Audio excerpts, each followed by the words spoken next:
የተወደዳችሁና የተከበራችሁ የጣና ቴሌቪዥን ቤተሰቦች እንደምን ዋላችሁ?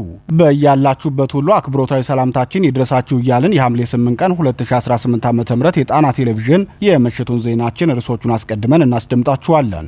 የአማራ ፋኖ ብሔራዊ ንቅናቄ ጎንደር ጠቅላይ ግዛት በላይ ዘለቀ የአንድነት ምስረታውን እውን ማድረጉን ተከትሎ በጎንደር ጠቅላይ ግዛት የፖሊስና የሚልሻ አመራሮች አስቸኳይ ስብሰባ መጠራቱ ተነግሯል። ከዚህ ውሳኔ ጀርባ ያሉ ምክንያቶችና በቀጣይ በጸጥታ ሁኔታው ላይ የተያዘውን እቅድ የሚያብራራ ዘገባ ይዘናል። የብልጽግናው ጦር እርስ በርሱ መጫረሱ ተሰምቷል። በአማራ ሕዝብ ላይ የዘር ማጥፋት ተልዕኮ ተሰጥቶ ቀለብ እየተሰፈረለት የሚዋጋው የኦሮሞ ብልጽግና ሰራዊት በተለያየ ጊዜ እርስ በርሱ በሚከፍተው ተኩስ እየተጫረሰ ነው። ዛሬ የተነሳው የእርስ በርስ ተኩሱ ምክንያቱ ምንድነው? ይደመጣል። በጎጃም ጠቅላይ ግዛት የአማራ ፋኖ ብሔራዊ ንቅናቄ አጼ ቴዎድሮስ በተለያዩ አካባቢዎች ያካሄዳቸውን ወታደራዊ እንቅስቃሴዎችና በአካባቢው ነዋሪዎች ጋር ያደረጋቸውን ውይይቶች በተመለከተ የቀረቡ መረጃዎችን የሚያስቃኝ ዝርዝር ዘገባ አዘጋጅተናል። በአዲስ አበባ ከተማ አስተዳደር ለመንግስት ሰራተኞች በቀን 40 ብር የምሳ ድጎማ መደረጉን ተከትሎ የፕሮግራሙ ይዘት የተመደበው በጀትና የውሳኔ በሰራተኞችና በኢኮኖሚው ላይ ሊኖረው ስለሚችለው ተጽዕኖ የሚያተኩር ዘገባም አዘጋጅተናል። እነዚህንና ሌሎች ዜናዎችን ይዘናል። እስከ ፍጻሜው አብራችሁ እንድትቆዩ እየጋበዝን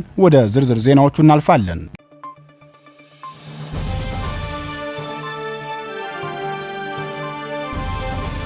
አስጨናቂው ስብሰባ በጎንደር የአማራ ፋኖ ብሔራዊ ንቅናቄ ጎንደር ጠቅላይ ግዛት በላይ ዘለቀ የአንድነት ምስረታውን እውን ማድረጉን ተከትሎ በጎንደር ጠቅላይ ግዛት ሁሉም የፖሊስና የሚልሻ አመራሮች አስቸኳይ ስብሰባ ሊቀመጡ መሆኑን የጣና ቴሌቪዥን ምንጮች አረጋገጡ። የአስቸኳይ ስብሰባው የተጠራበት ዋናው ምክንያት ደግሞ የፋኖ አንድ መሆኑን ተከትሎ የመንግስት ጸጥታ ኃይሎች ወደ ፋኖ እንዳይቀላቀሉ በመስጋት የተዘጋጀ መሆኑን ተናግረዋል። የጣና ቴሌቪዥን ምንጮች መረጃቸውን ሲቀጥሉም የቀጠናችን ጽንፈኛ እስካሁን እርስ በርሱ ሲገዳደል በመቆየቱና የውስጥ ሰርጎ ገቦቻችንም በሚገባ ስራቸውን ሲሰሩ በመቆየታቸው ለኛ ስራ ቀሎልን ነበር የቆየው። አሁን ግን አንድነቱን መመስረቱና በተለይም የአማራ ህዝብ ዋና ዋና ጥያቄዎችን ለድርድር የማያቀርባቸው መሆኑን በመናገሩ ከወያኔ ጋር ጥምረት አልፈጥርም ማለቱና የህዝብን ብሶቶች በትኩረት የሚታገልላቸው ጉዳዮች መሆኑን በመግለጹ የህዝብን ልብ ሳያሸፍተው አልቀረም በማለት የአራቱም የጎንደር ጠቅላይ ግዛት የዞን አመራሮች መወያየታቸውን ተናግረዋል። እጅ ለሰጡት የጽንፈኛው አባላት ቃል የገባንላቸውን አለመፈጸማችን አስኮርፏቸዋል ብለው የገመገሙት የባዲኑ ባለስልጣናት በዚህ የተነሳም እጅ የሰጡትና የስርዓቱ የጸጥታ መዋቅር አባላትም ወደ ፋኖ እንዳይገቡ ከባድ ስጋት እንዳደረባቸው ምንጮቻችን ገልጸዋል። ይህን ተከትሎም ምናልባትም ከነገ ጀምሮ እስከ እሁድ የሚቆይ በየወረዳው የሚልሻ ፖሊስና የፓራ ኮማንዶ አመራሮች በዝግ እንደሚሰበሰቡ ምንጮቻችን ተናግረዋል። ሌላው የጣና ቴሌቪዥን ምንጮች ያደረሱን የባዲን ባለስልጣናት አዲስ እቅድ በጽንፈኛው አንድ መሆን ያኮረፉትን በሚገባ እንጠቀምባቸው ብለው መምከራቸውንና ለዚህ ተልኮም አስቀድመው ስምሪት ሰጥተዋቸው በውስጥ ያሉትን አባሎቻቸውን ጥብቅ መመሪያ መስጠታቸውን አስታውቀዋል። የባዲን ባለስልጣናቱ የጸጥታ መዋቅራችን ወደ ጽንፈኛው እንዳይገባ ብለው በመስጋት ስብሰባ ሊቀመጡ ቀን በቆረጡበት በዚህ ወቅት የደብረ ታቦር ከተማ አስተዳደር አንድ ከፍተኛ የፖሊስ መኮንን ፋኖን ተቀላቅሏል። የአማራ ፋኖ ብሔራዊ ንቅናቄ ጎንደር ጠቅላይ ግዛት በላይ ዘለቀ ሜጀር ጄኔራል ዋንታባታ አንደኛ ኮር ጉና ክፍለ ጦርን የተቀላቀለው በደብረ ታቦር ከተማ አስተዳደር የቴዎድሮስ ክፍለ ከተማ ወንጀል ምርመራ ክፍል ከፍተኛ መኮንን የሆነው ዋና ሳጅን ንጉስ ግንኙት የተባለ መሆኑ ታውቋል። መረጃውን ያደረሰን የጎንደር ጠቅላይ ግዛት በላይ ዘለቀ ሜጀር ጄኔራል ዋንታባታ አንደኛ ኮር ጉና ክፍለ ጦር ህዝብ ግንኙነት ክፍል ዛሬኛን የተቀላቀለው የስርዓቱ ኃይል በፋኖ በተደረገለት አቀባበልና እንክብካቤ ደስተኛ ሆኗል። የፖሊስ ተቋም በከፍተኛ ደረጃ አደጋ ላይ የደረሰ መሆኑን ተረድተው ወደ ፋኖ ተቋም እንዲቀላቀሉ ሲል መልእክቱን ማስተላለፉን ተናግሯል።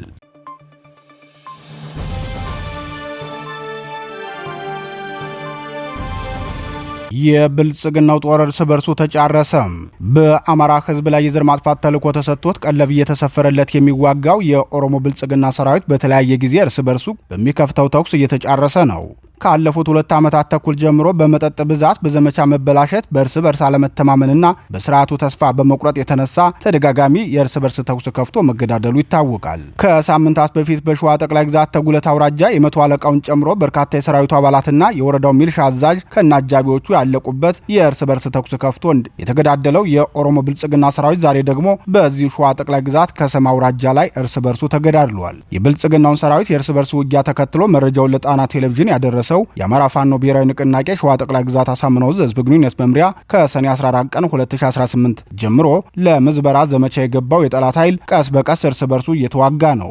በዞን ዋና አስተዳዳሪ መካሻ አለማየውና አባይ ግዛው በተባሉት ካድሬ የልመና ጥሪ ተሰብስቦ የነበረ የጠላት ሰራዊት ወደ ከሰም የገባው በዚህ መንገድ የገባው የጠላት ኃይል ከክልሉ መንግስት ሚልሻ ተጣምሮ ፋኖን ለማጥፋት የሚል ግን ደግሞ ግልጽ የዘረፋ ዘመቻ በ32 የገጠር ቀበሌዎች ላይ ወረራ አካሂዶ የዘመተ ቢሆንም በፋኖ ክንድ በሚደርስበት ተደጋጋሚ ምት የተነሳ ባለፉት 24 ቀናት ውስጥ ምንም አይነት ወታደራዊ ለውጥ ማምጣት አልቻለም ነበር ሲል በቀጠናው የተሰማራውን የብልጽግና ጦር ስምሪትና ዓላማ ተናግሯል። ከአፈርኩ አይመልሰኝ በሚል ስሜት የዘመተው የስርዓቱ ኃይል የማህበረሰቡን መኖሪያ ቤቶች፣ ንብረቶች፣ ትምህርት ቤቶችና ጤና ኬላዎችን ሲዘርፍ ቆይቷል ሲል የገለጸው የዙ ህዝብ ግንኙነት መምሪያ በዚህ የዘረፋ ተግባር ተጋላጭ የሆነችው ኮቱ ከተማ የደረሰው አሰቃቂ ድርጊት አንዱ ነው። ትናንት በኮቱ ታዳጊ ከተማ ውስጥ የጠላት ብልጽግና ሰራዊት በሴቶችና አዛውንቶች ላይ አሰቃቂ አስገድዶ መድፈር ጥቃቶችን ፈጽሟል። ከዚህም አልፎ በሚልሻ ሚስቶች ላይ ጥቃት ለማድረስ የሞከረ ሲሆን የአንድ ሚልሻ ሚስትን አስገድዶ ለመድፈር ሲጎትት ባለቤቷ ለማስጣል ቢሞክርም ህይወቱ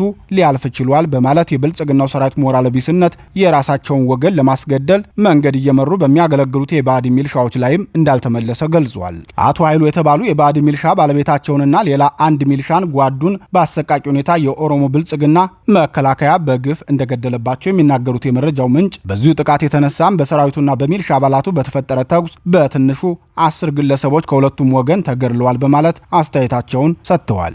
የአማራን ህዝብ ለመፍጀት ዘመቻ የተሰጠውና ደሞዝ እየተከፈለው የሚዋጋው የኦሮሞ ብልጽግና ጦር የተሰጠውን ተልዕኮ ማሳካት ባይችልም በባዕዲን ከፍተኛ አመራሮች ይሁንታ ማህበረሰቡን የመዝረፍ የመግደል እንዲሁም ሴቶችና ህጻናትን በአሰቃቂ ሁኔታ የመድፈር ወንጀሉን ያለ ከልካይ ሲሰራ ቆይቷል። ትናንት በከሰም አውራጃ ኮቱ ታዳጊ ከተማ የተፈጸመው ክስተትም በስርዓቱ ካድሬዎች ይሁንታ የተፈጸመ መሆኑን የአካባቢው ነዋሪዎች ተናግረዋል። ሆኖም ኮቱ ታዳጊ ከተማ ላይ የኦሮሞ ብልጽግና ሰራዊት አባል የሆኑ ወታደሮች በስህተት ሚልሻውን ባለቤት ለመድፈር ያደረጉት ሙከራ ለራሳቸውና ለጓዶቻቸው ሞት ምክንያት እንደሆነባቸው የደረሰን መረጃ ያመላክታል።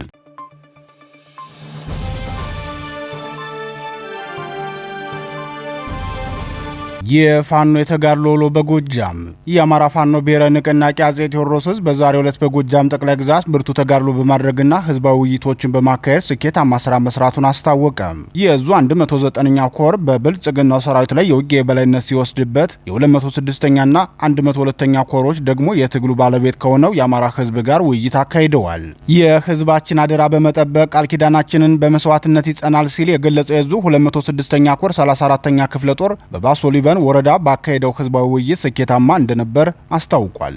የምስጋና መርሃ ግብር የተካሄደበት የባሶ ሊበን ጉባኤ በህዝባዊ ንቅናቄ የተጀመረው የህልውና ትግል ጥሩ ግስጋሴ ሲያደርግ ቆይቷል። ትግሉ መዳረሻውን ድል እንዲያደርግ እስካሁን ያልተቋረጠው ህዝባዊ ድጋፍ ከዚህ በኋላም ተጠናክሮ መቀጠል አለበት። እኛም ታማኝ ልጆች የሰጣችሁንን ህዝባዊ አደራ ይዘን ከፊታችሁ ቆመናል በማለት የ34ኛ ክፍለ ጦር አመራሮች ተናግረዋል። የባሶ ሊበን ወረዳ ህዝብ በነቂስ ወጥቶ ከልጆቹ ጋር የመከረበት ጉባኤ መሆኑን የተናገረው የኮር ህዝብ ግንኙነት ክፍል የቀጠናውን ትግል ወደ ነበረበት ከፍታ ለመመለስ ትልቅ አስተዋጽኦ ላበረከተው 34ኛ ክፍለ ጦር 206ኛ ኮር የባሶ ሊበን ወረዳ ጊዜያዊ መንግስት ለአብራጂት ሻለቃና ለቴዎድሮስ ህዝብ ምስጋና ማቅረባቸውን አስታውቋል። በእንዲህ እንዳለ የዙ 102ኛ ኮርም 11ኛ ክፍለ ጦር የአጼ ቴዎድሮስ ህዝብ ምክትል የፖለቲካ ዘርፍ ኃላፊ አርበኛ ግሩም ምሳሌ እንዲሁም አርበኛ ኢንጂነር ማንችሎት እሱ ባለውና ሌሎችም አመራሮች በተገኙበት ህዝባዊ ውይይት አካሂዷል።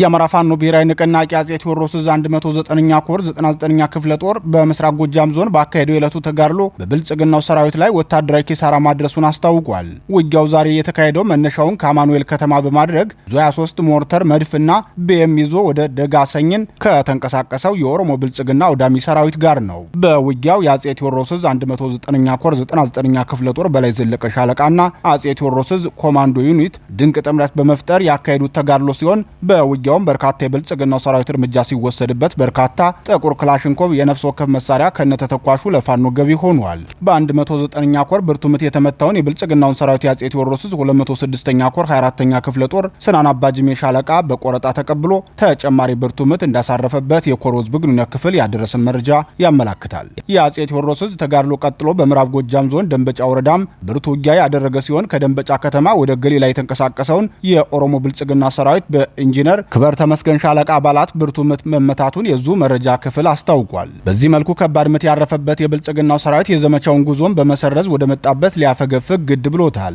ከደንበጫ ወደ አንጀኔ ቀጠና የተንቀሳቀሰው ይኸው የኦሮሞ ብልጽግና ሰራዊትም ሞርተር፣ ዲሽቃ፣ ቢኤም እና የነፍስ ወከፍ መሳሪያ ቢጠቀምም የፋኖን ብርቱ ክንድ መቋቋም ተስኖት ወደ መጣበት ተመልሶ ሰቀልቲ ማርያም በተባለ ምሽጉ ገብቶ ማምሸቱን የኮር ህዝብ ግንኙነት አስታውቋል። በሌላ የፋኖ መረጃ የሸዋ ጠቅላይ ግዛት አሳምነው ዕዝ መሐመድ ቢሆነኝ ኮር እቴጌ ጣይቱ ክፍለ ጦር የአመራር ሪፎርም ማካሄዱን የዙ ህዝብ ግንኙነት መምሪያ አስታውቋል። የአመራር ሪፎርሙን አስመልክቶ የዙ ህዝብ ግንኙነት መምሪያ ኃላፊ አርበኛ ከበር ስመኛው ሲናገር የዙና የኮሩ ከፍተኛ አመራሮች በተገኙበት የተካሄደው የአመራር የሪፎርም መድረክ የአመራር ለውጥ የተደረገው ከክፍለ ጦሩ ወደ ኮር ደረጃ በተቀየሩ አመራሮች ምትክ አዳዲስ አመራሮችን ለመተካት ታስቦ ነው። ይህ የተከናወነው የሪፎርም መርሃ ግብር ሙሉ በሙሉ ወታደራዊ መዋቅሩን ብቻ የሚመለከት ሲሆን በወታደራዊና በቀጣይ ወታደራዊ ተግባራት ዙሪያ ሰፊ ውይይት ተደርጎበታል። በዚህ መርሃ ግብር ያለፈውን የአሰራር ውስንነት ገምግሞ ህዝብንና ሰራዊትን ከልብ በማገናኘት ህዝብን በማከለ መልኩ የዛችንን ዓላማና ግብ ለማሳካት ጠንካራ አቋም ተወስዷል ብሏል።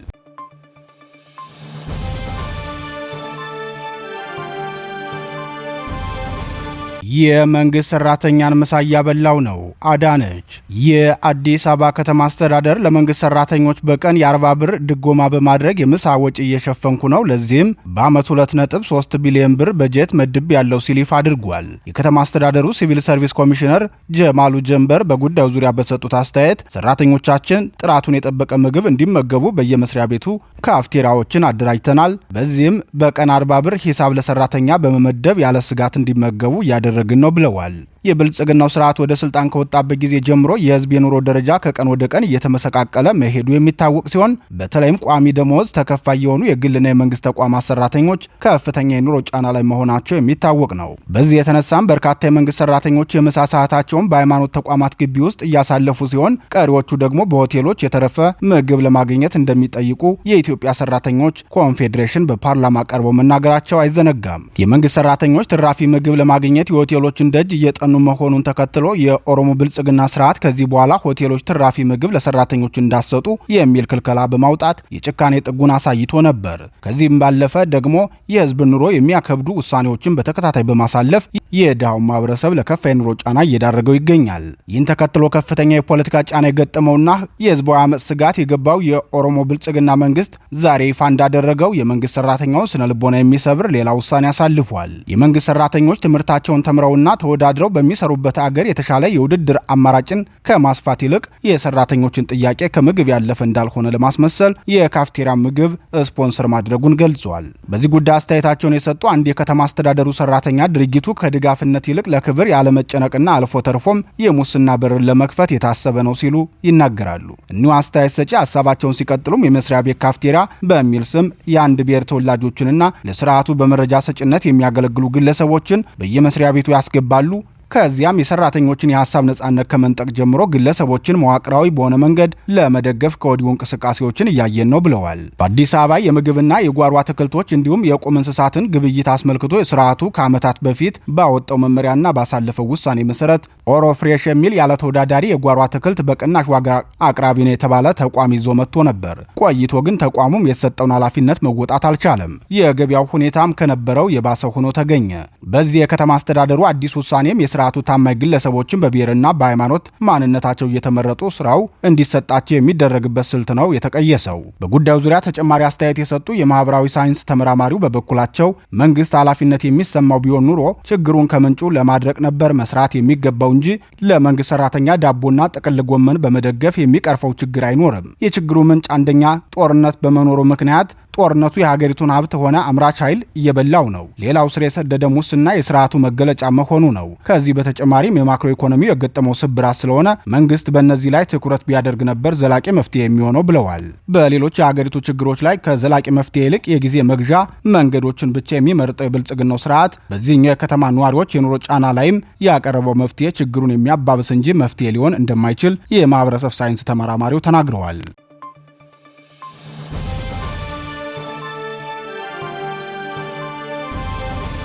የተወደዳችሁና የተከበራችሁ የጣና ቴሌቪዥን አድማጭ ተመልካቾቻችን የምሽቱ ጣና ዜናችን የተከታተላችሁትን ይመስል ነበር። ምርጫችሁ ስለምታደርጉን ከልብ እናመሰግናለን። ጤና ይስጥልን።